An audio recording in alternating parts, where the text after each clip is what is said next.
Praise the lord. ఈరోజు వాక్య భాగం హెబ్రీలకు రాసిన పత్రిక 10వ అధ్యాయం 25వ వచనం. కొందరు మానుకొనుచున్నట్టుగా సమాజముగా కూడుట మానక ఒకరినొకడు హెచ్చరించచ్చు, ఆ దినము సమీపించుట మీరు చూచిన కొలది మరి ఎక్కువగా అలాగు చేయొచ్చు. ప్రేమ చూపుటకును సత్కార్యములు చేయుటకును ఒకరినొకడు పురికొల్పవలెనని ఆలోచింతము. ఈరోజు ఈ వాక్య భాగం ద్వారా దేవుడు మనతో మాట్లాడుతున్నాడు. కొందరు మానుకొనుచున్నట్టుగా సమాజంగా కూడుకోవడం మానుకోవద్దు. ఒకరినొకరు హెచ్చరించుకోండి. ఆ దినము సమీపించటం మీరు చూచిన కొలది మరి ఎక్కువగా కూడుకోమని వాక్యం చెప్తుంది.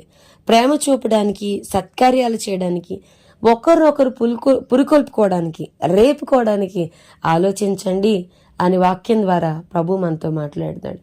మరి ఎక్కువగా కూడుకోమంటే మనం కనీసం ఆదివారమే వేరే వేరే పనులు పెట్టుకొని మందిరానికి వెళ్లకుండా ఆరాధనని స్కిప్ చేయడం న్యాయమేనా? మనల్ని మనం పరిశీలించుకోవాలి. ఆదిమ అపోస్తలిక సంఘమే మనకి చక్కటి మాదిరి. వారు చూస్తే వారు అపోస్తుల బోధయందును, సహవాసమందును, రొట్టె విడిచిటి అందును, ప్రార్థన చేయటి అందును ఎడతెగకయుండిరి అని వాక్యం చెప్తుంది. అప్పుడు మిగిలిన ప్రజలందరికీ దైవిక భయము కలిగను. మహత్కార్యాలు, సూచక క్రియలు దేవుడు ఆ సంఘంలో చేస్తూ వచ్చాడని వాక్యం చెప్తుంది. దేవుడు సంఘానికి ఇచ్చిన ప్రాధాన్యత ఏంటో తెలుసండి? వాక్యం చెప్తుంది కదా, సంఘం ఎదుట పాతాళలోక ద్వారములు నిలువనేరవు. చాలా గొప్ప పని మనం చేస్తున్నాం. ఎంతో మంది నరకాగ్నిలోనికి జోగి పడిపోతున్న వారు, దేవునికి దూరంగా వెళ్ళిపోతున్న వారిని అగ్నిలో నుంచి లాగినట్టుగా లాగే పరిచర్ని దేవుడు సంఘానికి ఇచ్చాడు కదా. అలాంటి సంఘములో మనం ఒక భాగంగా దేవుడు మనల్ని చేర్చాడు. ఆయన శరీరంలో ఒక అవయవంగా దేవుడు మనల్ని చేర్చాడు. సైతాన్ గాడి దుర్గాలు పడద్రోసే ఒక పరిచర్య, వాని స్థావరాలను కదిలించే ఒక పరిచర్య దేవుడు సంఘానికి ఇచ్చాడు.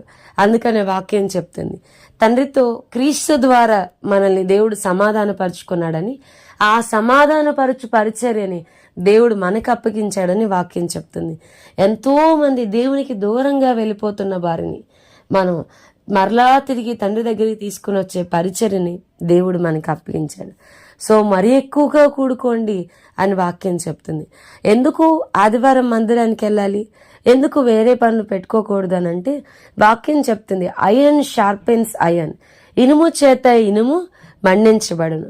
సో మనం ఎప్పుడైతే ఒక సహవాసం క్రిందికి వెళ్తామో, ఒక నాయకత్వం క్రిందికి, ఒక నడిపింపు కిందకి, ఒక కాపరి క్రిందికి మనం వెళ్తామో, నేను అందుకే చెప్తా ఉన్నా, మన కొరకు దేవుని దగ్గర విజ్ఞాపన చేసే ఒక నమ్మకమైన కాపరి మనకు ఉండాలి. మన కొరకు దేవుని దగ్గర కన్నీరు కార్చే ఒక నడిపింపు క్రిందికి మనల్ని మనం అప్పగించుకోవాలి అని వాక్యం చెప్తా ఉంది. సో అందుకనే పౌలు గారు తిమోతికి రాస్తూ, ఓ యవండా, నీ యవ్వనేచ్ఛ నుండి దూరంగా పారిపోమనంటూ ప్రార్థనలోను పరిశుద్ధతలోను మాదిరి చూపేవారు, అలాంటి జీవితం కలిగిన వారితో నువ్వు సహవాసం కలిగి ఉండమని వాక్యం చెప్తుంది. సో బైబిల్ సహవాసానికి ఎంతో ప్రాధాన్యతనిచ్చింది. మందిరానికి వెళ్ళడానికి ఎంతో ప్రాధాన్యతనిచ్చింది.